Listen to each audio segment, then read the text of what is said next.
padyshim që themelimi i kreshmës ose i agjërimit, është një institucion hyjnor. Në Gjenezën ne mësojmë që Zoti mbasi krijoi gjithçka, i tha njerëzve të parë që hani nga të gjitha frutat, por jo nga ky frut. I vendosi një kufizim. Dhe kufizimi ishte jo për t'i dënuar ato, po për t'i ndihmuar që për t'u përmbushur. Dhe gjithë legjislacioni në kuptimin e vjetër shikoi si diçka ekskluzive nga Zoti. Dhe kur e themelonin ose diçka bënin njerëzit, përsëri ishte sipas mësimit të Zotit kjo gjë, që do thotë që ligjin kryesor e bën gjithmonë Perëndia dhe njerëzit bënin aktet nënligjore, zbatimin e këtij ligji. Kur flasim tani për kreshmën e madhe, kjo ka një histori. Agjërimi ka qenë pjesë e gjithë historisë së njerëzimit. Të gjithë fetë kanë agjërime në forma të ndryshme. Agjërimi i kreshmës madhe, kreshma madhe, ka dhe një zhvillim historik. Fillimisht, agjërimi ishte në 2-3 ditët para, duke filluar nga e premtja dhe prisnin gjallin e Zotit, dhe agjërimi është kuptuar gjithmonë si një përgatitje, jo si një mjet në vetvete. Është një mjet për të arritur një qëllim tjetër, sepse agjërimi të ndihmon shumë që të fokusohesh. Edhe kreshma e madhe u zhvillua në bazë të kësajt. Fillim 3 ditë, pastaj 1 javë dhe pastaj 40 ditë, dhe ne dim që numri 40 ka një kuptim simbolik, ka kuptimin e një përmbyllje të një kohe të caktuar, të një cikli. 40 vjet u end Izraeli në shkretir, 40 ditë agjëroi Zoti, 40 ditë agjëroi Elia. Kemi shumë raste të tilla. 40 ka numrin simbolik të përfshirë një cikli. Dhe kjo ishte sepse katekumenët përgatiteshin për pagëzimin. E gjatë kësaj kohe, gjithë kisha agjëronte, kreshmonte, duke u lutur. Dhe më vonë, agjërimi u shtrit tek të gjithë njerëzit, jo vetëm thjesht tek për përgatitjen e katekumenëve, po të gjithë ato, me kuptimin si një periudhë përgatitje. Cikli liturgjik i kishës është një udhtim. Një simbol dhe një praktik e udhtimit të jetës tonë. Jeta është një udhtim në vetvete. Dhe nëse ne humbim të përqendrim të jetës si një udhtim, padyshim që do humbasim dhe qëllimin e jetës tonë. Dhe ne nuk mund të kemi dot një udhtim nëse nuk kemi një destinacion përfundimtar. Besimi jonë na mëson që jeta është një udhtim, dhe një udhtim dhe qëllimi final është takimi me Zotin. Se është kungimi me Zotin e gjallë ditën e Pashkës. Prandaj dhe periudha e triodit është një periudhë shumë e rëndësishme, se është periudha më intensive e vitit liturgjik. Kështu që agjërimi në vetvete është një institucion hyjnor, po padyshim duke qenë hyjnor, është dhe një institucion dhe njerëzor, ashtu siç kisha, që është një institucion hyjnor e njerëzor, themeluar nga Zoti, po ku marrin pjesë dhe njerëzit. Kështu që dhe agjërimi duhet parë në këtë formë si një mjet shumë i rëndësishëm për përgatitjen tonë për diçka shumë të rëndësishme. Prandaj dhe në kish, jo vetëm Pashka e Madhe, që është më kryesorja dhe ka agjërimin shumë të gjatë, por çdo ngjarje shumë e rëndësishme paraprihet nga agjërim. Kemi një agjërim pak më të lehtë, një kreshmim pak më të lehtë për Krishtlindje, kemi për festën e apostujve, kemi edhe për fjetën e hyjlincës. Sepse këto periudha përpara festimit janë një periudhë përgatitje për të kuptuar. Ne nuk mund të shkojmë në takim me Zotin pa qenë të përgatitur. Madje ne kemi edhe një kreshmim para çdo liturgjie. Kjo në vetvete nuk është në kuptimin magjik, sepse po të kesh ngrënë diçka prishet kungata, po është në kuptimin e një përgatitje që duhet përgatitur. S'mund ta presim Zotin e pa qenë të përgatitur. Prandaj dhe agjërimi mund të themi që është një institucion hyjnor, po padyshim është dhe një pjesëmarrje e njerëzve, sepse institucionet që ka themeluar Zoti janë për ne.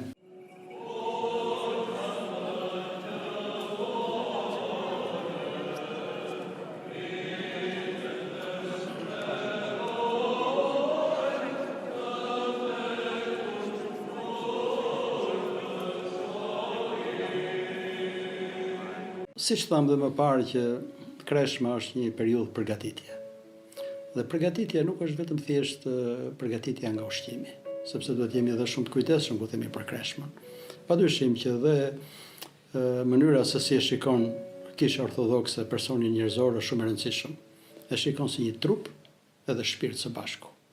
Thënia klasike në ortodoksi që një shpirt pa trup është një fantazm, dhe një trup pa shpirt është një kufam, dhe thot pikërisht këtë gjë që një person është ka trupi dhe shpirtin. Dhe në këtë agjërim, edhe në këtë kreshmim duhet marrë pjesë i gjithë personi njerëzor, trup dhe shpirt. Që thot kufizimet sepse janë të ndërlidhura me njëra tjetrën dhe ato ndikojnë njëra tjetrën. Ne kreshmojmë që të se periudhe, por kreshmimi nuk është vetëm thjesht nga ushqimet. Madje kreshmimi vërtet është nga gjërat e tjera më të thella shpirtërore.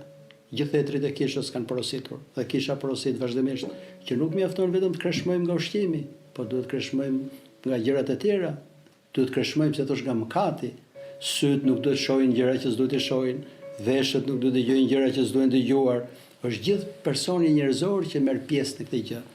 Dhe në jetën shpirtërore, lutja është një diçka jashtëzakonisht e rëndësishme. Dhe lutja nuk është vetëm thjesht kërkesë, po ka dhe një pjesë kërkesë.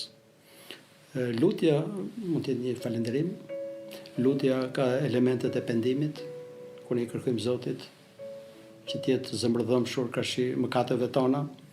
Lutja ka një dimension të gjithë anshëm dhe një shpirt i vërtet është një shpirt që lutet. Lutja është jo vetëm thjesht duke thënë disa fjalë me buzët tona, por është një gjendje shpirtërore. Një shpirt që është kungi me Zotin e gjallë, është një shpirt që është i ndezur, i flakëruar nga lutja.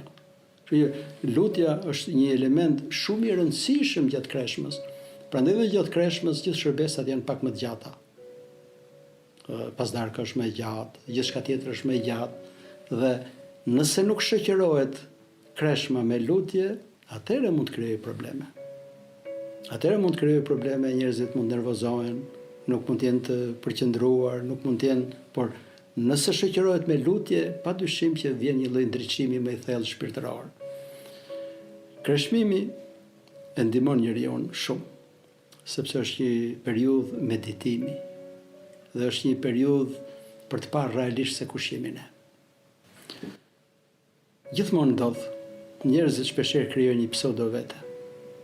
Atë që duam ne të jemi, ose atë që mendojmë ne se jemi. Jo realisht për të parë veten tonë të vërtet. Për të parë veten tonë të vërtet, ne duhet të shikojmë në pasqyrën e ungjillit dhe në pasqyrën e mësimeve të kishës. Dhe gjithë pjesët e ungjillit që vendosen gjatë kreshmës madhe, përpara dhe gjatë kreshmës, pikërisht na bëjnë ne që të shohim më mirë se kush jemi ne vetë. Të dallojmë që çfarë gjërash ka që nuk shkojnë mirë brenda nesh. Prandaj dhe kisha nëna përgatit me të dielën e Zakeut, të fariseut dhe të publikanit, pikërisht për ta mësuar ne që t'i largohemi një lutje si të fariseut. T'i largohemi një mendimi që unë nuk jam si tjerët. T'i largohemi një zemre krenare. Dhe duhet ta përsërisim vazhdimisht, sepse këtë na thotë edhe shkrimi i shenjtë, siç thotë tek proverbat, që zemër krenare është e papastër përpara Zotit. Për sa kohë që mendojmë se jemi më të mirë se tjerët, diçka nuk po shkon mirë tek ne. Shenjtorët ishin pikërisht ata njerëz që kuptuan që diçka nuk shkonte mirë brenda tyre. Kuptuan që ishin të smur, edhe kërkuan mjekimin. Dhe mjekimi është pikërisht ungjilli. Dhe praktikuan mjekimin dhe u shëruan, që do thotë u shenjtëruan. Sepse një njeri që nuk mendon se është smur, nuk e merr mjekimin. Prandaj periudha e kreshmës është një periudhë meditimi për të kuptuar realisht shpirtin tonë, e për të kuptuar gjithçka që nuk shkon mirë tek ne. Parë me sytë e njeriu shpeshherë mund dalim shumë të drejtë, po me sytë e Zotit ndoshta nuk dalim të drejtë. Dhe kërkohet një përulësi, që kreshmimi e ndihmon dhe përulësinë. Kërkohet një zhvillimi, një dhëmshurie brenda shpirtit tonë, mos gjykojmë të tjerët, sepse shpeshherë ne jemi gati për të gjykuar të tjerët. Nëse realisht ne kuptojmë që diçka nuk shkon mirë brenda nesh, dhe ne kërkojmë ndihmën e Zotit dhe hirin e Tij për ta forcuar, nuk do rrim duke gjykuar të tjerët, por do përqendrohemi, do fokusohemi tek ne. E duke u fokusuar tek vetja, padyshim që dhe raportet ndërmjet nesh dhe njerëzve tjerë do përmirësohen. Thënia e famshme, që është thënë vazhdimisht në kish, formuluar nga shenjtorë të ndryshëm në forma të ndryshme, qëndron vazhdimisht. Bëj paqe me veten tënde e do kesh paqe me të gjithë të tjerët. Një shpirt i trazuar nuk mund vendosi dot paqe me të tjerët. Prandaj dhe Kreshma është një periudhë për të gjetur një lloj paqe të brendshme, për të penduar për gjërat që nuk shkojnë mirë brenda nesh, edhe për të lutur Zotit që të japi hirin e tij të ta forcojë akoma dhe më shumë. Sepse nëse ne nuk do përmbushim atë për cilën ne jemi krijuar, gjithçka tjetër nuk ka kuptim. Kreshma është një times jashtëzakonisht e madhe dhe është një nevojë jashtëzakonisht e madhe, ashtu si një smur që ka nevojë për mjekimin dhe mundohet ta gjejë mjekimin kudo që mund gjendet, ashtu dhe ne duhet ta presim Kreshmën si një nevojë shumë të madhe, jo si një lloj detyrimi, si një lloj barre që vendoset duke u lutur që të mbaroj sa më shpejt, ose duke gjetur justifikime të ndryshme për ta shmangur. Duke shmangur mjekimin ne nuk ndihmohemi. Duke e marrë mjekimin ne ndihmohemi.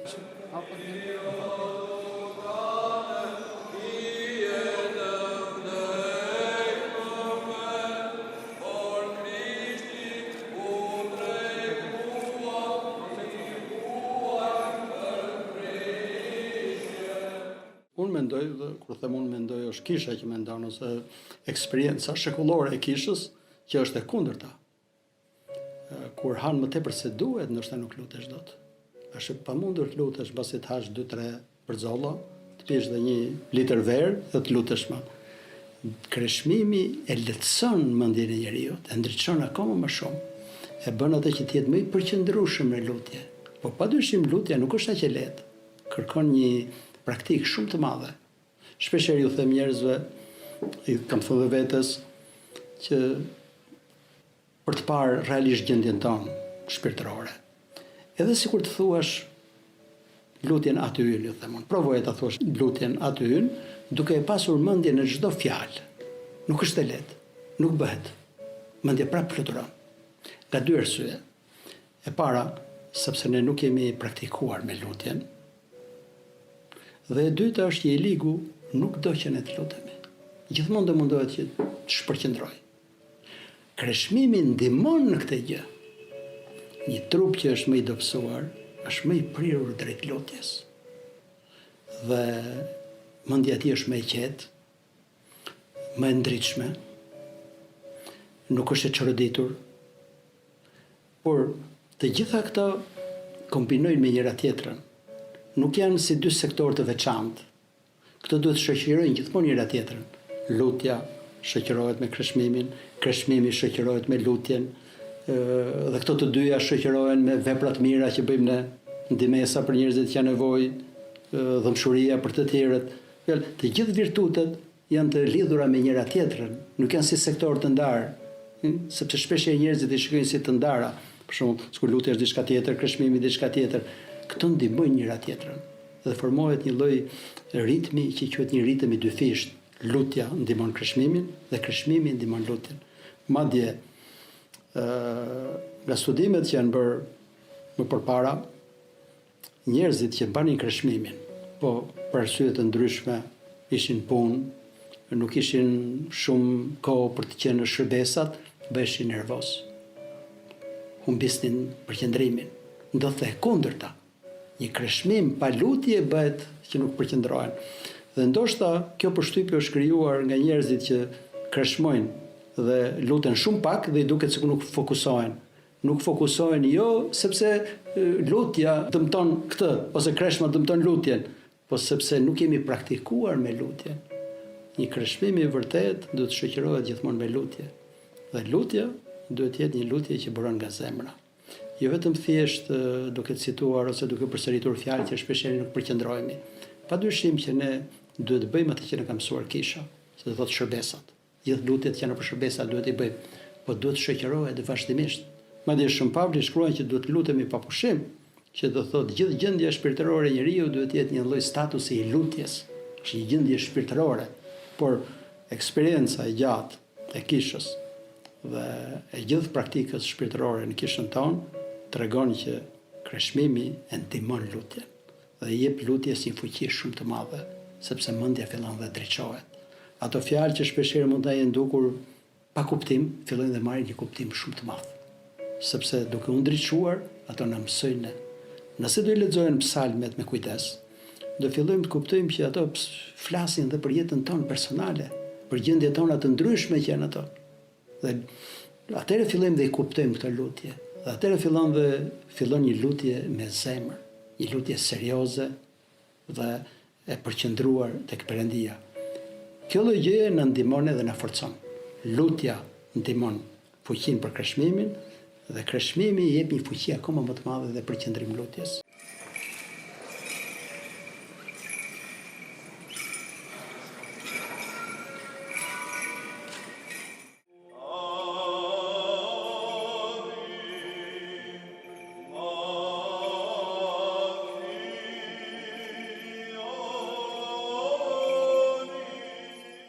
Faktikisht dhe gjithmonë do të jemi të përullur.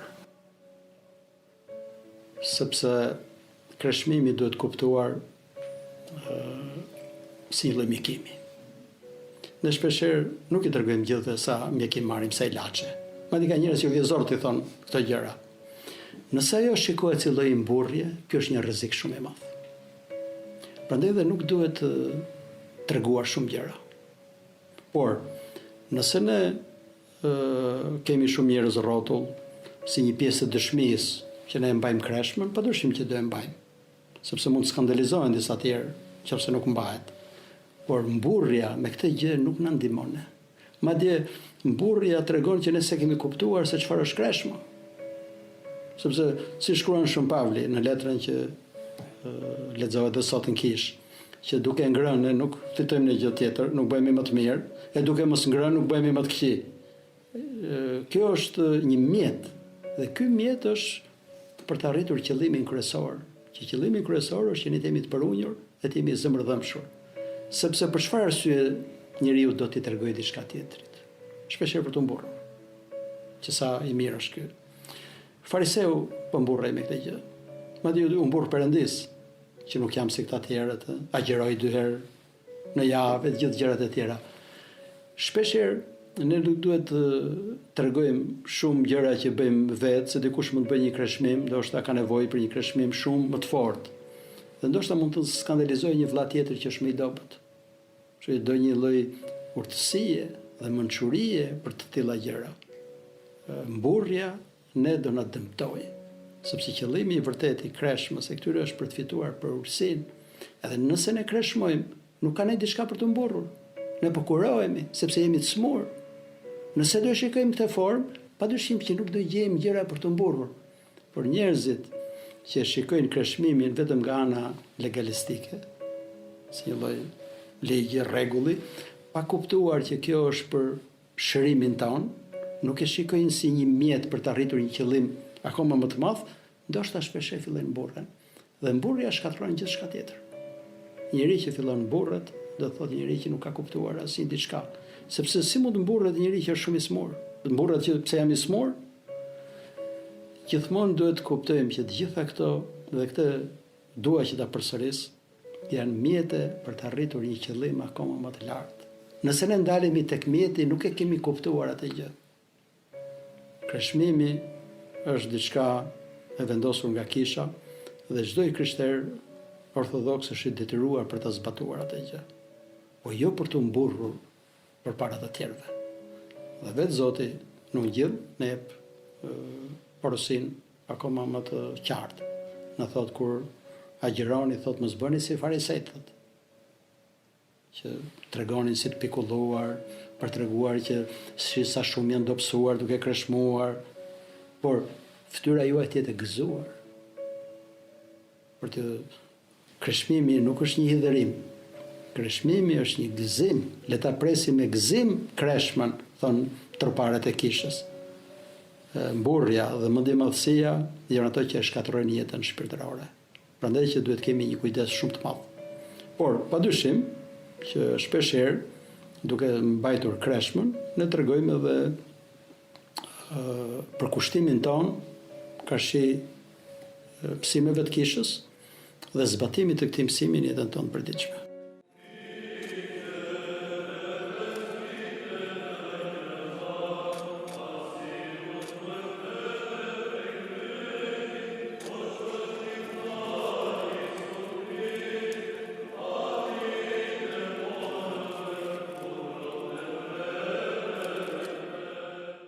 Kjo është një pyetje që është vështirë të japësh receta për çdo gjë. Patyshim, gjatë asaj periudhe ne do të shmangemi shumë gjërave të ndryshme. Gjatë kësaj periudhës kreshmimit ne nuk mund të shkojmë në shumë darka, dreka, gjëra të tjera. Kisha në eksperiencën e saj shkollore gjithmonë na ka mësuar për disa gjëra shumë të rëndësishme. E para që ne jemi të detyruar që ta mbajmë kreshmën. Dhe shpeshherë është qëllimi mbrapa përse ne e bëjmë atë gjë. Sepse nganjëherë njerëzit ju pëlqen të hanë dhe gjen pretekstin që po se isha te këta njerëz. Ne gjithmonë duhet të dëshmojmë për besimin tonë. E duhet ta mbrojmë atë gjë. Padyshim që në jetë mund të ketë disa raste që janë të jashtëzakonshme. Është një histori që tregohet tek libri Prologu nga Ori dhe tregon një histori. Historia është kështu. Nga fillimi i shekullit 19, Ori ne sundonte një be shumë i dëgjuar, Xheladin Beu. Madje edhe me Mitur Shkuteli ka shkruar diçka rreth këtij. Dhe ai kishte zënë një miqësi shumë të madhe me Kalinikun, që ishte peshkopi i Orit në atë kohë. Dhe një herë ishin arrestuar një grupi shumë të madh, midis tyre edhe 25 krishterë, që Beu kishte vendosur që t'i ekzekutonte. Edhe peshkopi shkoi për të takuar që t'i kërkonte që t'i lironte, nga që kishin zënë dhe miqësi me njëri tjetrin. Ndosë ishin besime të ndryshme, përsëri takoheshin dhe bisedonin. Dhe qelloi kur shkoi ky ishte premtja e madhe. Kur u fut për takuar Beun, ishte koha e drekës. Edhe sjellin një qinj të pjekur. Edhe fton tryezët. Mbasi biseduan që i kërkoi ky, por nuk i kishte dhënë fjalën se çfarë do bënte. Kur shkon në tryez, vjen qingji i pjekur, edhe i thot peshkopi, thot be, thot si mund të hau, thot është premtja e madhe, thot hajon mirë të pjekur kështu. I thaj, nëse nuk ha, thot nuk do i fal ata. Po hëngri do i fal ata. Dhe peshkopi bëri kryqin, dhe hëngri, dhe i liroi ata. Tani, gjithsekush mund të mendoj sjelljen e këtij, sepse ai nuk vuri veten e tij, vuri të mirën e atyre tjerëve. Edhe ne, nëse do ndodhim në situata të tilla, padyshim që është për të shpëtuar jetë, mund ta bëjmë. Por nëse ne e bëjmë për qefin ton, është një mëkat akoma dhe më i madh. Është një hipokrizi shumë e madhe. Kreshma është shumë e rëndësishme për gjithë secilin nga ne, edhe shpeshherë si një pjesë e dëshmisë së besimit ton. Nëse ne na ftojnë në shumë vende, për shkak njerëz që e dinë që ne jemi në kreshëm, a nuk është dhe një respekt për besimin? Sepse njëri që ka respektin, pse duhet të ftojë që të bësh diçka kundër asaj? Por në raste kur ndoshta kjo gjë mund të shpëtojë një jetë, padyshim mund ta bëjmë, siç ju tregova rastin e famshëm të peshkopit Kalinik, një peshkop i shenjtë i kishës tonë, një njeri shumë i thellë shpirtëror, që i gjendur përpara kësaj gjëje për të shpëtuar jetën e 25 vetëve, padyshim që e bëri. Kemi dhe raste të tjera nga Etri të Shkretirës. Tregohet një histori për shën Mojsi Etiopianin. Etrit kishin vendosur që një javë të ishte agjerim. Dhe një ditë panë që po dilte tym dhe filluan të flisnin si ky ka prishur kreshmën, po gatuan diçka. Ati kishin ardhur disa miq vizitor dhe ju kishte gatuar diçka.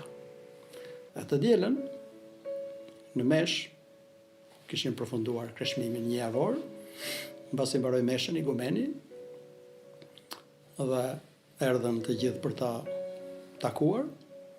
I thot Mojsiut, të lumë, thot Mojsi, thot, se patë ndërmend ligjin e Zotit, thot, dhe jo të njerëzve, që do thot që ai e prishi kreshmën për hir të dashurisë të vizitorëve që kishin ardhur, jo se donte ta prishte, sepse ai ishte një njeri që shquhej për kreshmimet e tij të mëdha. Prandaj dhe shpeshherë është motivi mbrapa Përse ne e mbajmë kreshma? Nëse e shikojmë vetëm planin legalistik, ne mund të gjykojmë dhe të tjerët. Ti asnjëherë nuk e di pse ky person mund ta ketë prishur. Nëse një njeri për shkak nuk e dinte këtë historinë ta zëmë peshkopit Kalenik që u tregova unë, dhe shikonte duke ngrënë mishqingji ditën e të premte, do e gjykonte atë. Asnjëherë nuk duhet gjykuar pa ditur pse, pa dëgjuar dhe personin vet. Dhe më e mira fare është për mos gjykuar asnjërin. Gjithsekush në këtë udhëtim shpirtëror ka një raport personal ndërmjet tij dhe ndërmjet Zotit. Dhe kreshma dhe gjithçka tjetër që ne bëjmë ne janë mjete për të shpëtuar shpirtra. E nëse vepra jonë të shpëtoj një person, padyshim që jemi gati ta bëjmë diçka, po jo thjesht për të kënaqur dëshirën tonë se duam të ham. Prandaj në atë pyetje që thoni kur ndodhemi në raste siç është çdo vendi jonë, nga që jemi një vend që ka besime të ndryshme, njerëz të ndryshëm, do ballafaqohemi të gjëra të tilla, më e mira gjithmonë është për t'u shmangur. Nuk është lehtë shpeshherë. Shëni Angojarti nuk shkonte në për darka, në për dreka, shumë vende. Madje shumë akuze e kanë bërë si mizantrop, që urren njerëzit, ajo nuk shkonte se kreshmonte. Për sa mundemi t'i shmangemi. Por, kur jemi detyruar nga herë që mund t'jemi aty, t'i shmangemi aty ushqimeve. Mos të rrim shumë gjatë atje. Vetëm thjesht shkojmë për të respektuar atë person dhe mund të largohemi. Se nga një herë, jo vetëm thjesht që ne, se thosh, nuk japim dëshmi të fortë për besimin tonë, por mund të skandalizojmë edhe të tjerët. Që përgjegjësia është dhe për veten, edhe për të tjerët.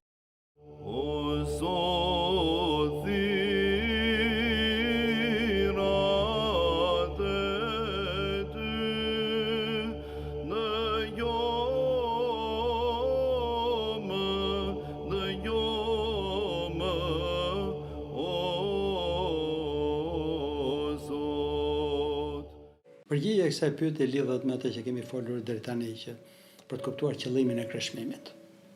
Për shembull, nëse mjeku jep një mjekim, e thotë duhet ta përdorësh 40 ditë, dhe ti mendon që mjafton 3 ditë, besoj që je i gabuar. Mjafton për çfarë? Sepse ne nuk kreshmojmë thjesht sepse na ka thënë kisha kështu dhe duhet bëjmë ashtu. Kuptimi thjesht vetëm si një zbatim të një urdhri. Ky është një shikim legalistik i besimit. Nuk është i kuptimit thellë. Kisha na thot në këtë gjë sepse është mirë për ne, ashtu si mjeku. Na thot një mjeku mirë, na thot që duhet ky mjekim, ka mjekime që vazhdojnë me vite, ka mjekime që janë dhe gjithë jetën. E njerëz që vuajnë nga tensioni, fillojnë mjekimin dhe thonë gjithë jetën do e përdorësh. S'mund të thotë ai unë do e përdor vetëm një javë. Sepse çfarë dobi do kesh nga ajo gjë? Është një shikim jo i rregullt, si e thosh, ose i cekët i kreshmës, sikur një lloj detyrimi. Dhe jemi në rregull me atë gjë. Raporti ndërmjet nesh dhe Zotit nuk është një raport legalistik. Është një raport shpirtëror, personal me. Ato gjëra janë për ne. Nuk është sepse Zoti ka nevojë për kreshmimin tonë. Siç thotë Shën Jeronimi që Zotit nuk kënaqet thotë nga kërcëllimi i zorrëve tanë, thotë. Por nuk ka rrugë tjetër, thot, për të mundur pasionet. Kreshmimi është i nevojshëm për ne, sepse duhet parë si mjekim. Dhe jo rastësisht, në gjithë të bisedë që po bëjmë, unë e fillova që për të shpjeguar që kreshmimi është një mjekim, dhe mjekimi është për të shëruar. Dhe kjo na duhet ne deri sa të shërohemi. Dhe na duhet gjatë gjithë jetës kjo gjë. Shumë shejtorë të mëdhej, të cilët bënin kreshmime jashtëzakonisht të mëdha, siç tregohet për Shën Jan Theologun, për Shën Antonin e Madh, i vazhdonin kreshmimet e tyre të forta dhe kur ishin mosha shumë të mëdha, rreth 100 vjeç. Sepse ata e kuptonin mirë atë gjë që ishte për të mirën e tyre. Një shikim legalistik, që mjafton që bëjmë në këtë durimin, dhe është në rregull për cilin. Kur thonë ato mjafton, do thotë mjafton për detyrimin tim ka shi kishës ose ka shi Zotit, siç e mendon ai. Është një vizion i cunguar. Ka arsye ndoshta shpeshherë shëndetësore shumë të mëdha që ati shpirtëror dhe mund t'i thotë që mos agjeroj ose mos kreshmoj, po duhet të jenë arsye të vërteta, arsye reale që do thotë që kreshmimi mund ta dëmtojë atë gjë. Po jo thjesht si një detyrim. Të parit si detyrim nuk do në ndihmojnë, sepse ne nuk kuptojmë se çfarë është kreshmimi dhe nuk kuptojmë gjendjen tonë shpirtërore. Ne kemi nevojë për këtë mjekim për një kohë të gjatë. Kështu që zbatimi i kreshmës në 40 ditë është një detyrim për gjithë krishterët. Ne nuk mund të jemi gjykatësit. Mos mund të gjykoj çdo njeri pse agjeron, sa agjeron, si bën këtë formë, por që duhet kuptuar që kjo është për të mirën tonë. Dhe padyshim çdo njeri që do ketë probleme me këtë gjë, mund të konsultohet me atin e tij shpirtëror për të marrë një përgjigje. Mund të ketë njerëz që e kanë të pamundur, sepse mund të përdorin mjekime shumë të forta. Por pjesa më e madhe e atyre që thonë këtë pyetje janë njerëz që nuk kanë probleme me atë. Po nuk duan që të kufizojnë ushqimin e tyre. Dhe e shikojnë raportin me Kishën dhe me Zotin si një lloj detyrimi. Kjo gjë nuk është mënyra se si e shikon krishterimi, qoftë agjerimin, qoftë lutjen dhe gjithçka tjetër. Është njësoj si thua që për lutjen, sa herë duhet lutemi. E thash një herë, s'ka nevojë të. Ne lutemi gjatë gjithë jetës. Edhe kreshmimi është një proces që na shoqëron gjatë gjithë jetës. Deri në fund, deri në frymën e fundit, ne jemi në proces kurimi, në proces pendimi dhe një proces pastrimi shpirtëror.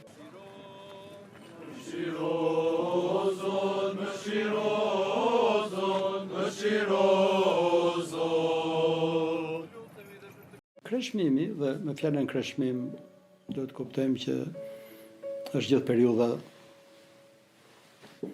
e cila nuk është vetëm thjesht në kufizimin e ushqimeve, po është një periudhë meditimi, për të parë realisht gjendjen tonë shpirtërore. Është një periudhë pendimi, për të filluar një proces pastrimi shpirtëror. Sepse shpeshherë rrulli i jetës, proceset e ndryshme, hallet që kanë njerëzit, problemet, shqetësimet, i çfokusojnë nga kjo gjë. Dhe çdo vit ne na jepet mundësia për të rifilluar këtë gjë. Ne do ta shikojmë kreshmimin si një nevojë shumë të thellë shpirtërore që na duhet. Shumë njerëz ndoshta e kishin gjatë gjithë jetës në këtë formë, por njeriu shpeshherë duke qenë i kufizuar nga koha dhe hapësira, do disa pika orientimi.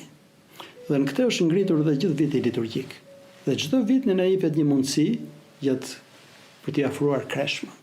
Kreshma madje në kuptimin e thellë krishterë është parë si një dhuratë që na jep Zoti, një mundësi për ne për të fokusuar dhe për të medituar, që do të thotë që gjatë kreshmës, përveç se kufizimit nga ushqimet, ne duhet kemi një jetë më të thellë shpirtërore, do shoqërohet me lutje, me meditime, me lexime të ndryshme, dhe duhet i shmangemi jo vetëm gjatë kreshmës, por gjatë gjithë kohës rënieve në mëkat, që do thotë nuk mjafton vetëm thjesht kreshmosh nga ushqimi, por duhet kreshmosh nga shumë gjëra tjera. Gjatë kësaj kohe njerëzit duhet të jenë më të fokusuar, të kuptojnë që një jetë që është e çoroditur dhe merret duke akuzuar tjerë, duke shpifur, thashë theme, duke sharë, nuk e ndihmon atë vetë. Sepse si do pastrohesh ti kur grumbullon kaq shumë gjëra. Dhe na jepet çdo vit kjo mundësi, sepse njerëzit gjatë gjithë vitit grumbullojnë shumë gjëra që s'duhet i grumbullojnë brenda zemrës tyre. Dhe është një moment për t'u pastruar. Është njësoj si larja në kuptimin fizik. Padyshim ne lajmi, dhe mbas kohë përsëri mund të bëjmë pjesë, po lajmi përsëri. Dhe kjo vazhdon vazhdimisht, është një jetë shpirtërore që vazhdon gjatë gjithë vitit, por në këtë periudhë kemi një fokusim shumë të madh. Është gjithë kisha që mobilizohet me shërbesat e veçanta, me leximet e veçanta, dhe është një shans i jashtëzakonshëm për gjithë secilin nga ne për të ekzaminuar më mirë veten tonë, për të fokusuar më tepër në shpirtin tonë dhe për të parë gjëra që ndoshta gjatë vitit nuk i shikojmë. Sepse njeriu grumbullon shumë gjëra të papastra gjatë gjithë jetës së tij. Ka nevojë vazhdimisht për një pastrim shpirtëror. Dhe kreshma na ndihmon që të përgatitemi edhe për një rrëfim. Rrëfimi është një lloj, se thosh, ripërsëritje, që mund ta quajmë këtë formë, e pagëzimit, e pastrimit. Ne kemi nevojë që vazhdimisht të pastrohemi. E kemi nevojë vazhdimisht që të rrëfehemi. Kemi nevojë vazhdimisht që të pajtohemi me Zotin nga gjithë ngjarjet ose veprat që kemi bërë që na kanë larguar nga Perëndia. Dhe ky moment është një moment shumë i rëndësishëm për ne për të përqendruar në të tilla gjëra.